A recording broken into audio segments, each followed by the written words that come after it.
Planet parade এই কথাটা গত বেশ কিছুদিন ধরে হয়তো আমরা সবাই শুনেছি এবং জানি যে ৪ঠা জুন ভোরবেলা সূর্যোদয়ের সামান্য আগে আমরা একসাথে বেশ কিছু গ্রহকে আকাশে দেখতে পাবো। হ্যাঁ, এখন সবাইকে হয়তো খালি চোখে দেখতে পাবো না। কিছু গ্রহকে খালি চোখে দেখতে পাবো।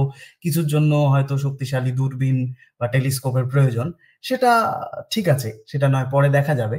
কিন্তু যাদেরকে আমরা দেখতে পাবো তারা কারা? এবং কোন জায়গায় ঠিক তাদেরকে দেখা যাবে? এই প্রশ্নটা আমরা অনেকে জেনেছি বা জানার চেষ্টা করছি। এখানে আমরা যে সময় থেকে কাজটা শুরু করছি সেটা ধরে নেওয়া যাক সূর্যাস্ত এখনো হয়নি। অর্থাৎ আমরা সন্ধ্যের একটু আগের থেকে আকাশ দেখা শুরু করে খুঁজে পাওয়ার চেষ্টা করি যে কখন থেকে এই যে গ্রহদের দল বেঁধে চলে যাওয়ার ঘটনা, সেই দল বেঁধে যাওয়ার ঘটনাটা আমরা দেখতে পাবো। দল বেঁধে যাওয়ার ঘটনাটা একটু খেলাচ্ছলেই নয় বলা হলো, কিন্তু ঘটনাটা একে একে যে গ্রহের উদয় সেটা কোন সময় থেকে কোন সময় অবধি কোন দিকে কিভাবে পাওয়া যাবে সেই জিনিসটা একটু দেখে নেওয়ার চেষ্টা। এখানে আমরা প্রায় বিকেল 4:30 সময় আকাশ দেখা শুরু করছি, যখনও সূর্যাস্ত হয়নি। পশ্চিম দিকে দিগন্ত থেকে বেশ খানিকটা উপরে এখন আমরা সূর্যকে দেখতে পাচ্ছি। তো এই জায়গা থেকে আমরা যদি সময়টাকে একটু তাড়াতাড়ি এগিয়ে দিতে পারি, তাহলে ধরে নেওয়া যাক সূর্যকে দিগন্ত রেখার ওপারে পাঠিয়ে আমরা সন্ধ্যার সময় পৌঁছলাম। সন্ধ্যের সময় যখন গোধূলির আলো মিলিয়ে গেছে, আকাশে একে একে তারা ফুটে উঠেছে, এই সে সন্ধেবেলা প্রায় ধরে নেওয়া যাক 7:30 বাজছে। সেই সময় যদি আমরা আকাশের বিভিন্ন প্রান্তে তাকাই, আমরা একদম ছোট করে একটু আকাশটাকে যদি দেখে নেওয়ার চেষ্টা করি, এই হলো আমাদের মাথার উপরে সম্পূর্ণ আকাশ। মাথার উপরে যেরকম আমরা একটা ছাদে বা খোলা মাঠে যদি শুয়ে পড়ি, আকাশটাকে ঠিক মনে হয় যেন মাথার উপর একটা চাকতি, সেই রকমই একটা চাকতিকে আমরা দেখতে পাচ্ছি, যার ওপরের দিকটা, এই দিকটা হচ্ছে উত্তর দিককে নির্দেশ করছে। অতএব 180 ডিগ্রি উল্টো দিকে রয়েছে দক্ষিণ, এবং ডান দিক কিন্তু পশ্চিম, বাঁ দিক হচ্ছে পূর্ব। কারণ মাটির ক্ষেত্রে ডান দিক পূর্ব হয়, বাঁ দিক পশ্চিম হয়, কিন্তু আমরা উত্তর দক্ষিণ ঠিক রেখে যদি আকাশের দিকে তাকাই, তাহলে যেহেতু উল্টো দিকে আমরা দেখছি, সেই জন্য আমাদের ডান দিক হয় পশ্চিম, বাঁ দিক হয় পূর্ব। এখন এই যে আকাশ আমরা এখানে দেখতে পাচ্ছি, সেখানে খেয়াল করলে দেখা যাবে এখনো কোনো গ্রহের সন্ধান পাওয়া যাচ্ছে না। অর্থাৎ সন্ধেবেলা 7:30টার দিকে আমরা যদি দেখি, তখনও কোনো গ্রহ আমরা আপাতত দেখতে পেলাম না। তাহলে এই সময় থেকে যদি আমরা আস্তে আস্তে একটু করে এগিয়ে যাই, ধরে নেওয়া যাক 7টার থেকে আস্তে আস্তে দেখুন সমস্ত তারাগুলো পূব থেকে পশ্চিমে যেরকম আমরা জানি সরে যায়, সেরকম সরে যাচ্ছে। আকাশ তো সরে না, আসলে পৃথিবী ঘুরছে পশ্চিম থেকে পূর্ব দিকে। সেই জন্য পৃথিবীর ওপর চেপে যেহেতু আমরাও ঘুরতে থাকছি, তাই আমাদেরও মনে হচ্ছে আকাশটা যেন পূর্ব থেকে পশ্চিমে সরে যাচ্ছে। এই সময় হঠাৎ খেয়াল করুন, পূর্ব দিক থেকে স্যাটার্ন নামক একটি বস্তু আস্তে আস্তে উঠে এলো, অর্থাৎ শনি গ্রহের উদয় হয়ে গেছে। কটা বাজে তখন? সময় প্রায় 2:14। এবং এই সময় শনি গ্রহ আমাদের যে দিগন্ত, পূর্ব দিগন্ত, সেই পূর্ব দিগন্ত থেকে অনেকটাই উপরের দিকে উঠে এসছে।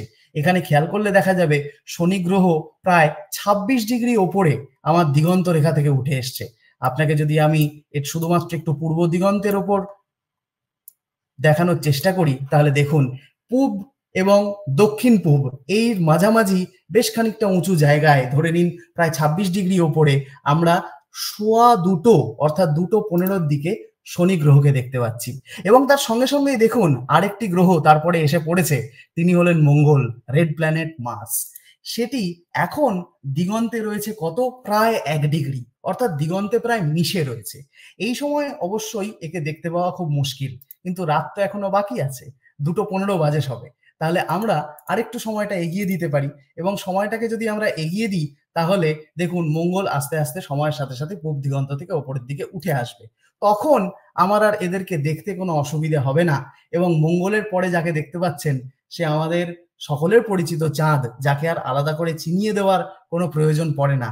তারপরে গায়ে গায়ে প্রায় দেখুন দুজনের উদয় হচ্ছে। একজন হচ্ছে মার্কারি এবং আরেকজন হচ্ছে জুপিটার, অর্থাৎ বুধ এবং বৃহস্পতি। তাহলে দেখুন এখন বাজে হচ্ছে 4:09, অর্থাৎ ভোরবেলা 4ঠা জুন। এই সময় আমরা 1, 2, 3, 4 চারটি গ্রহকে দেখতে পাচ্ছি। কিন্তু পূব দিগন্তে আলো ফুটতে শুরু করছে সামান্য, তার কারণ সূর্যোদয়ের সময় এগিয়ে আসছে। সূর্যোদয় হবে প্রায় ধরে নেওয়া যাক 5টা বাজতে 10 নাগাদ। কিন্তু তার অনেক আগে থেকেই যেহেতু ভোরের আলো ফুটতে শুরু করে, সেই কারণে ভোরের আলোর মধ্যেই কিন্তু এই বৃহস্পতি এবং বুধ এদের দুজনকে দেখার চেষ্টা করতে হবে। একটু কষ্টকর, কিন্তু দেখার চেষ্টা করলে হয়তো দেখা যেতে পারে। সেক্ষেত্রে একটা বাইনোকুলার বা টেলিস্কোপ সাথী হলে একটু সুবিধে হয়। কিন্তু সমস্যাটা অন্য জায়গায়। আমরা যদি আরো একটু সময় এগিয়ে দিই তাহলে তারা মাটির উপরে উঠে আসবে, কিন্তু দিনের আলোও কিন্তু সঙ্গে সঙ্গে বাড়ছে। অর্থাৎ আমি আর খুব বেশি এগোলাম না, ভোরবেলা 4:20 প্রায় এরকম সময় ধরে নেওয়া যাক, সেই সময় আমরা এই যে বৃহস্পতি এবং বুধ দুজনকে দেখতে পাচ্ছি। আমি যদি আপনাদের দেখাই তাহলে খেয়াল করে দেখুন, এখানে বৃহস্পতি আমার দিগন্ত রেখা থেকে, অর্থাৎ কলকাতা এবং তার পার্শ্ববর্তী অঞ্চলের যে দিগন্ত, সেই দিগন্ত রেখা থেকে মাত্র 1 ডিগ্রি ওপরে রয়েছে। এবং এখানে যে বুধ গ্রহ মার্কারি, সেটিও প্রায় 2 ডিগ্রি ওপরে রয়েছে। অর্থাৎ যখন আমরা এই গ্রহদের প্যারেড দেখতে চলেছি, তারা প্যারেড করে যাচ্ছে বটে, কিন্তু সেই প্যারেড দেখার জন্য শনি এবং মঙ্গল খুবই ভালো জায়গায় রয়েছে। খেয়াল করলে দেখা যাবে দক্ষিণ পূর্ব দিকে শনি অনেকটাই উঁচুতে উঠে এসছে এই সময়। তার দিগন্ত থেকে তার উচ্চতা প্রায় 50 ডিগ্রি, এবং মঙ্গল গ্রহের দিগন্ত থেকে উচ্চতা একদম পূব দিগন্ত বরাবর সোজা যদি চলে যাওয়া যায় 30 ডিগ্রি মতন। কিন্তু সেখানে বৃহস্পতি এবং বুধ এরা যথাক্রমে 1 ডিগ্রি এবং 2 ডিগ্রি আমার দিগন্ত রেখার উপরে রয়েছে।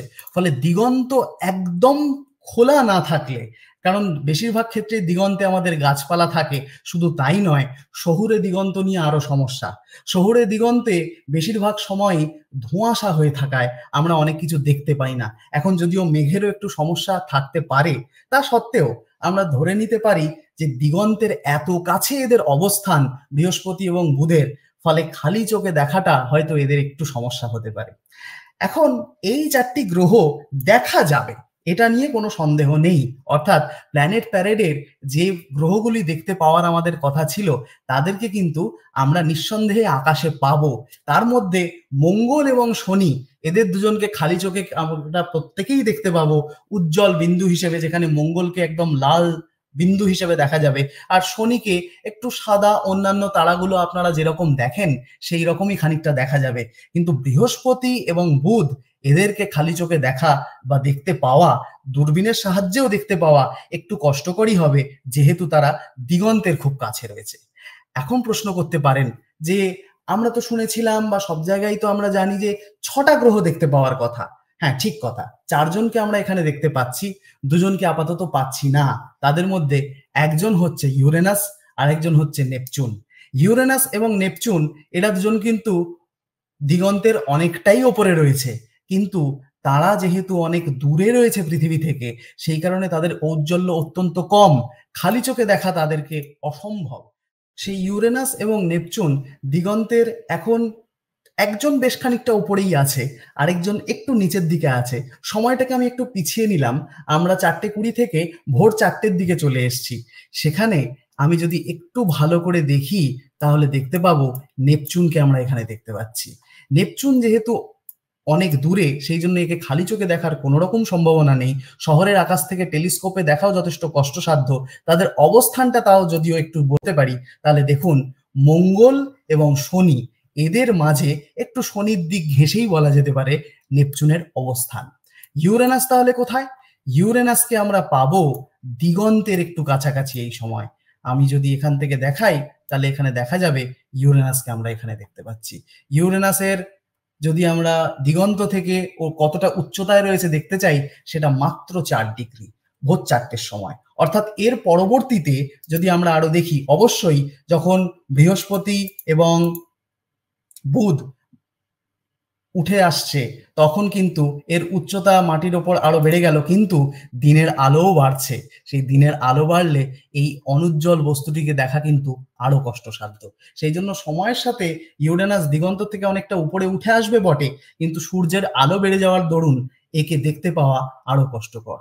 শহরের আকাশ যদি হয়, শহরের আকাশে এই যে এত তারা এখনো দেখা যাচ্ছে, এটা এখন 4:10 এরকম সময় আমরা দেখতে পাচ্ছি, তাহলে প্রতিটা গ্রহকে এই জায়গা বরাবর পরপর পেলাম। অর্থাৎ এখানে শনি দেখতে পাচ্ছি, মাঝে বললাম রয়েছে নেপচুন, তারপরেতে আমরা পাচ্ছি মঙ্গলকে, তার মাঝেই আমরা চাঁদকে পেয়ে যাব, তারপর আমরা ইউরেনাসকে পাচ্ছি, মার্কারি অর্থাৎ বুধ, এবং তারপরে বৃহস্পতি, অর্থাৎ 6টি গ্রহ আমরা একটা কেমন সুন্দর লাইন বরাবর যেন দেখতে পাচ্ছি। সেই জন্য একে বলা হচ্ছে প্ল্যানেট প্যারেড। এখন এই যে 6টি গ্রহর মধ্যে কোনগুলোকে আমরা ভালোভাবে দেখতে পাবো এবং কোনগুলোকে দেখা একটু কষ্টসাধ্য, সেটা তো একটু বলাই গেল। এখানে এই কথাটাও যুক্ত করে রাখা ভালো, যেহেতু শহরের আকাশ, ফলে এত তারা ভোরের আলোর সঙ্গে তার সাথে মিশছে, সেখানে কিন্তু এত তারা দেখতে পাওয়া খুব একটা সুবিধাজনক ব্যাপার নয়। যদি আমি কলকাতা এবং তার পার্শ্ববর্তী যেখানে আলোক দূষণ একটু বেশি সেই সব জায়গার কথা বলি, তাহলে সেখানকার আকাশের অবস্থা এরকম। ফলে অন্যান্য যে তারা এতক্ষণ দেখতে পাচ্ছিলেন, সেই তারাগুলো প্রায় কিছুই দেখা যাচ্ছে না। শনি এবং মঙ্গল যাকে অনেক উজ্জ্বল মনে হচ্ছিল, তারাও কিন্তু এখন খুবই অনুজ্জ্বল দেখাচ্ছে। এবং এখানে বৃহস্পতি এবং বুধ, তাদেরকেও একই দিগন্তের কাছে তারা, তার উপর সূর্যের আলোর জন্য দিগন্ত অনেক বেশি আলোকিত থাকবে তাদেরকে খুঁজে পাওয়া, ফলে এদেরকে পাওয়া একটু কষ্টসাধ্য। মঙ্গল এবং শনি, এদেরকে আমরা পাবো, এবং তাদেরকে অনেক আগের থেকেই পাবো, যে সময়গুলো আগেই উল্লেখ করা হয়েছে। ফলে অবশ্যই এই ঘটনা আপনারা দেখার জন্য উৎসাহ ভরে দেখবেন, দেখার চেষ্টা করবেন। কিন্তু আকাশের দিকে যখন আপনারা তাকাবেন সেই সময়, তখন বারান্দার থেকে হোক, ছাদ থেকে হোক, কোনো খোলা মাঠ থেকে হোক, যখন পূব দিগন্ত থেকে আপনারা দক্ষিণ পশ্চিম দিকে প্রায় 40-45 ডিগ্রি অবধি তাকিয়ে দেখছেন, সেখানে বৃহস্পতি থেকে শনি অবধি দেখার চেষ্টা করবেন, এটা ভাবার কোনো মানে নেই যে সমস্ত গ্রহ তার সমস্ত কিছু আপনার চোখের সামনে মেলে ধরবে। তাদেরকে খুঁজে বের করতে হবে, খুঁজে পেতে হবে, এবং প্রত্যেককে খুঁজে পাওয়া সমানভাবে সহজ হবে না, যেহেতু আলো এবং দিগন্তের খুব কাছে তাদের দুজন অবস্থান করবে। এবার এই যে প্ল্যানেট প্যারেড চলছে, এই প্ল্যানেট প্যারেডের ক্ষেত্রে যদি গ্রহগুলোকে দেখাই আমার মূল উদ্দেশ্য হয়, এখানে একটি কথা যোগ করে দিতে চাই। এখন আপাতত 4ঠা জুনের কথা হচ্ছে, কিন্তু এই সময় থেকে আমরা যদি বেশ খানিকটা এগিয়ে যেতে পারি, অর্থাৎ আমরা যদি জুলাই মাসে চলে যেতে পারি, এবং জুলাই মাসের আমি নির্দিষ্ট একটা তারিখের কথাই উল্লেখ করছি নয়, ধরে নিন 16, 17 বা 18 তারিখের দিকে, সেখানে কিন্তু দেখুন বৃহস্পতি, মঙ্গল এবং শনি, এরা ভোরের আকাশে অনেক আগেই ওপরের দিকে উঠে এসছে। ফলে আমি যদি এত ভোরে, অর্থাৎ সূর্য ওঠার অতটা আগে না দেখে আমরা তার অনেক আগেই আকাশের দিকে তাকাই, ধরে নেওয়া যাক রাত্রি 3টের সময়, তখন কিন্তু আমি শনি, মঙ্গল, বৃহস্পতি, এদের 3জনকে একসাথেই আকাশে স্পষ্টভাবে দেখতে পাবো। কারণ রাত্রি 3টের সময় জুপিটারের দিগন্ত থেকে উচ্চতা প্রায় 16-17 ডিগ্রি, ফলে আমার দেখার পক্ষে কোনো অসুবিধেই হবে না। ফলে যদি আগামীকাল আমরা দেখতে নাও পারি, দেখতে কষ্টও হয়, একটু সময়, একটু ধৈর্য ধরতে হবে, তাহলে আমরা এই 3টি গ্রহকে অবশ্যই খালি চোখে অনায়াসে দেখতে পারবো। কেউ বলতে পারেন, তাহলে মার্কারিকে দেখা গেল না? ঠিক কথা, মার্কারিকে দেখা গেল না। মার্কারিকে দেখতে গেলে রাত অবধিও তাহলে তখন অপেক্ষা করতে হবে না। আপনি সূর্য ডোবার সময় একটু পশ্চিম দিকে খেয়াল রাখুন। সূর্য ডোবার সময় যদি পশ্চিম দিকে খেয়াল রাখা যায়, তাহলে দেখা যাবে আমরা এদের দুজনকে দেখতে পাবো। এখানে দিগন্তের এই এক সমস্যা, গাছপালা এটা ওটা সেটা থাকে, তাও দেখুন এখানে দেখা যাচ্ছে বুধ গ্রহ। বুধ গ্রহ সূর্যাস্তের সময় 17ই জুলাই প্রায় সন্ধে 6টা বাজছে, তখন কিন্তু পশ্চিম দিগন্ত থেকে সেটি প্রায় 12 ডিগ্রি উচ্চতায় রয়েছে, ফলে যথেষ্ট উঁচুতে থাকবে সেই সময় বুধ গ্রহ, ফলে তাকে দেখার কিন্তু সেটা সুন্দর একটা সময়। এবং আমি যদি এখানের দিগন্তে এই গাছপালা সরিয়ে দিতে পারতাম, তাহলে শুক্র গ্রহ, তাকেও আমি ওই একই তারিখে দেখতে পেতাম, দিগন্তর থেকে সামান্য ওপরে 1 ডিগ্রি ওপরে। অর্থাৎ আমার সময়টা সন্ধে 7টা থেকে আমি যদি আরেকটু পিছিয়ে দিতে পারি, 6টার সময় তো সূর্যাস্ত হবে না, তাহলে আমি একটু যদি পিছিয়ে দিতে পারি, পৌনে 7টার সময় আমরা শুক্র গ্রহকে দেখতে পাবো। এবং শুক্র গ্রহ যেহেতু অনেকটাই উজ্জ্বল, তাই টেলিস্কোপের সাহায্যে আমাদের একে খুঁজে পেতেও খুব একটা অসুবিধে হবে না। কিন্তু অবশ্যই যখনই টেলিস্কোপের সাহায্যে আমরা দেখব সূর্যাস্তের পরে, সূর্য থাকা অবস্থায় কোনো মতেই আমরা বাইনোকুলার বা টেলিস্কোপ দিয়ে এদেরকে খুঁজবো না। তার কারণ, যদি কোনো মতে সূর্যের দিকে আমরা দূরবীন বা টেলিস্কোপ সরাসরি তাক করি, কোনো রকম ফিল্টার বা কিছু ব্যবহার না করে, তাহলে চোখের অপূরণীয় ক্ষতি হবে। ফলে সমস্ত কথা মাথায় রেখে আমাদের মাথায় রাখতে হবে, হ্যাঁ, হয়তো এই যে 17ই জুলাই বা 18ই জুলাইয়ের কথা আমি বললাম এখানে, সেখানে আমরা সব গ্রহকে একসাথে দেখতে পাবো না, আমরা ভাগে ভাগে দেখতে পাবো। সন্ধেবেলায় বুধ এবং শুক্র, এবং রাত্রিবেলায় শনি, মঙ্গল, বৃহস্পতি, কিন্তু তাদের প্রত্যেককেই আমরা দেখতে পাবো। ইউরেনাস, নেপচুন তারাও আকাশে থাকবে, ওই কাছাকাছি যে অবস্থায় এখন রয়েছে সেই রকম জায়গাতেই তারা থাকবে, কিন্তু তাদেরকে দেখার পক্ষে সমস্যা তো একটাই, শক্তিশালী দূরবীন ছাড়া তাদেরকে দেখা বেশ কষ্টসাধ্য। ফলে এই যে প্ল্যানেট প্যারেড, এই ঘটনার, এই মহাজাগতিক ঘটনা, আশা করি অনেকেই উৎসাহ নিয়ে দেখবেন, দেখার চেষ্টা করবেন। যেটুকু দেখতে পাবেন ভালো, কিন্তু সবকিছু দেখতে পেয়ে যাবেন বা সঙ্গে সঙ্গে দেখতে পেয়ে যাওয়া যাবে, সেটা না ভাবাটাই হয়তো একটু ভালো হবে, কারণ সবাইকে সমান সুবিধাজনক অবস্থায় আমরা পাচ্ছি না। ফলে যখন আবার তারা সুবিধাজনক অবস্থায় আসবে, আমরা নিশ্চয়ই তাদেরকে পর্যবেক্ষণ করব, কারণ এই গ্রহ তারাদের পর্যবেক্ষণেই তাদের আসল রূপ আমাদের কাছে ফুটে উঠবে। এবং মাথায় রাখতে হবে, এই প্ল্যানেট প্যারেড কথাটা কেন ব্যবহার করা হচ্ছে, কারণ এই আজকের দিনটায় আমি যদি আবার ফিরে আসি, অর্থাৎ 4ঠা জুন, ওই ভোরবেলা সূর্যোদয়ের আগে আমরা দেখছি যেখানে 6টা গ্রহ লাইন দিয়ে রয়েছে। তারা লাইনটা কেন দিয়েছে? কারণ হচ্ছে পৃথিবী সূর্যের চতুর্দিকে ঘুরছে, এবং এই যে পৃথিবী সূর্যের চতুর্দিকে ঘুরছে, আমাদের মনে হয় সূর্যই যেন আমাদের চতুর্দিকে এক পাক খেয়ে আসছে। এই যে আকাশের গায়ে সূর্য এক পাক খেয়ে চলে আসে, এইটাকে আমরা বলি রবিপথ বা ইক্লিপ্টিক। যদি আকাশের গায়ে ছবি আঁকা যেত, তাহলে আকাশের গায়ে ছবি আঁকলে এইরকম একটা দাগ দেখা যেত।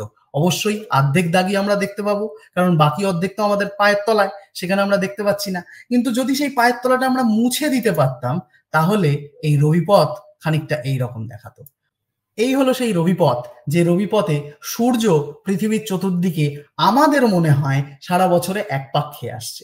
এখন এই যে সূর্য আমাদের মনে হচ্ছে যে পৃথিবীর চতুর্দিকে পাক খেয়ে আসছে, কেন মনে হচ্ছে আর কি বরাবর সে ঘুরে আসছে? অবশ্যই সেটা হচ্ছে পৃথিবীর কক্ষতল। সেই কক্ষতল বরাবর আমার মনে হচ্ছে সূর্য পাক খাচ্ছে। তাহলে এই যে কক্ষতল, আমরা জানি বাকি যে গ্রহগুলো রয়েছে সৌরজগতে, সেই গ্রহগুলো প্রায় একই কক্ষতলে অবস্থান করছে। ফলে সূর্যকে আমরা আপেক্ষিকভাবে যে পথে সরে যেতে দেখছি, তাহলে অন্য যে গ্রহগুলো রয়েছে সেই অন্য গ্রহগুলোকেও আমরা আপেক্ষিকভাবে সেই একই পথে সরতে দেখব। সেই কারণে ঠিক সূর্যের যে পথ, যাকে আমরা রবিপথ বা ইক্লিপ্টিক বললাম, সেই পথ বরাবরই আমরা বৃহস্পতি, বুধ, মঙ্গল, শনি, ইউরেনাস, নেপচুন, ভেনাস, এই প্রতিটা গ্রহকে এর আশেপাশেই দেখতে পাবো। সেই জন্য যখন আমরা একসাথে এই 6টা গ্রহকে দেখছি বা দেখার চেষ্টা করছি, মনে হচ্ছে তারা যেন লাইন দিয়ে উঠে আসছে। আসলে আমরা দেখছি পৃথিবীর কক্ষতল বরাবর, সেই কক্ষতল বরাবর তারা একই দিকে রয়েছে বলে আমাদের মনে হচ্ছে তারা একটা সরল রেখা বা বক্ররেখা, যাই হোক, সেইটার বরাবর রয়েছে। So that is planet parade. যাক, তাহলে এই প্ল্যানেট প্যারেডের ঘটনা আশা করি আপনারা উৎসাহ নিয়ে দেখবেন, দেখার চেষ্টা করবেন। যেটুকু দেখতে পাবেন ভালো, যদি নাও পাওয়া যায় কোনো অসুবিধে নেই, বেশ কিছু সময় পরে প্রত্যেকটা গ্রহকেই আলাদা আলাদাভাবে আমরা আবার দেখতে পাবো। অনেক ধন্যবাদ।